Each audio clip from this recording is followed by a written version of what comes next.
చిన్నశంకరంపేట మండల కేంద్రంలోని 2వ అంగన్వాడీ కేంద్రంలో పోషణ అభియాన్ మాసోత్సవాల భాగంగా నేడు గర్భిణీ స్త్రీలకు తల్లులకు పోషకాహారంపై అంగన్వాడీ సూపర్వైజర్ అంజమ్మ అవగాహన కల్పించారు. అంగన్వాడీ టీచర్లతో పాటుగా తల్లిదండ్రులతో ప్రతిజ్ఞ చేయించారు. అంగన్వాడీ సూపర్వైజర్ అంజమ్మ మహిళా సాధికారక కేంద్రం జెండర్ స్పెషలిస్ట్ నాగమణిలు మాట్లాడారు. మంచి పౌష్టికాహారం తీసుకుంటేనే తల్లి బిడ్డ ఆరోగ్యంగా ఉంటారని, తల్లులందరూ సరైన పౌష్టికాహారం చిరుధాన్యాలు ఆకుకూరలు తీసుకోవాలని తెలిపారు.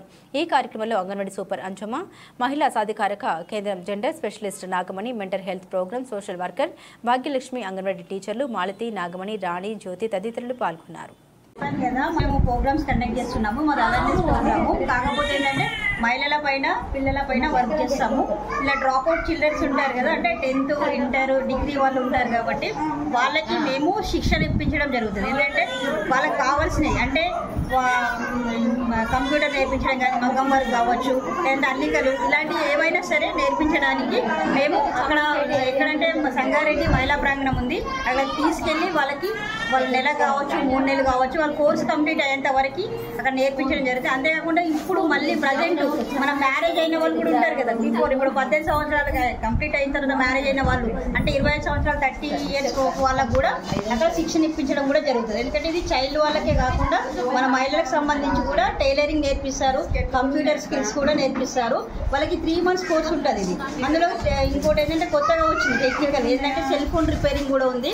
అలాంటివి కూడా మేము మన బేటీ బచావో బేటీ పడావో తరపు నుంచి ఇలాంటి స్కీమ్స్ ఏమైనా సరే అంటే సుకన్య సమృద్ధి సంబంధించి అలాంటి ఖాతా ఎవరైనా ఖాతా ఓపెన్ చేయని వాళ్ళు ఉంటారు కదా, ఇప్పుడు 2 ఆడపిల్లలు ఉండి సుకన్య సమృద్ధి యోజన తెలుసు కదా మీకు, అది ఎలా కట్టాలి ఏంది దాని ప్రాసెస్ ఏందనేది మొత్తం చెప్పిన తర్వాత వాళ్ళకి దగ్గరుండి ఈరోజు ఇక్కడ శంకరంపేట సెకండ్ సెంటర్లో మీటింగ్ పెట్టే దేని గురించి మీటింగ్ అంటే మనము సెప్టెంబర్ 1వ తారీఖు నుంచి 30వ తారీఖు వరకు ప్రతి సంవత్సరం కూడాను పోషణ మాసోత్సవ కార్యక్రమాలు జరుపుకుంటున్నాం.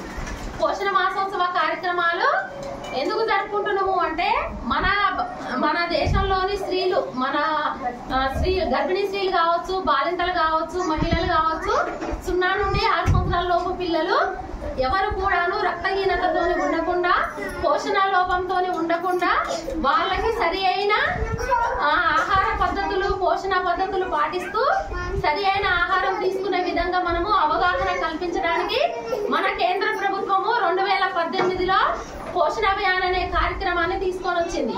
ఆ కార్యక్రమాలే 6 సంవత్సరాలు విజయవంతంగా పూర్తి చేసుకున్నాము. తిరిగి 7వ సంవత్సరం కూడా ఆ కార్యక్రమంలో భాగంగానే ఈ రోజు పోషకాహార మాసోత్సవాల కార్యక్రమంలో భాగంగా ఈ రోజు మనము ఈ మీటింగ్ ఏర్పాటు చేసుకున్నాం. అవునా? పోషకాహారం అంటే ఏంటిది ఎవరికన్నా తెలుసా? మనము తీసుకునేటటువంటి ఆహారంలో అన్ని రకాల పోషకాలు ఉండేటటువంటి ఆహార పదార్థాలను తీసుకుంటాం కదా, దాన్నే ఒక్క మాటలో చెప్పాలంటే సమతుల ఆహారం. సమతుల ఆహారం ఎలా ఉంటది మేడం అని అనొచ్చు. మనము మన చుట్టుపక్కల మన ఇంటి పెరట్లోనే పండించుకునేటటువంటి ఆకుకూరలు కావచ్చు, ఆకుకూరలు, పండ్లు, కూరగాయలు అవన్నీ కూడా మన ఇంట్లో పండించుకునేటటువంటి వాటిలోనే పుష్కలంగా ఉంటాయి.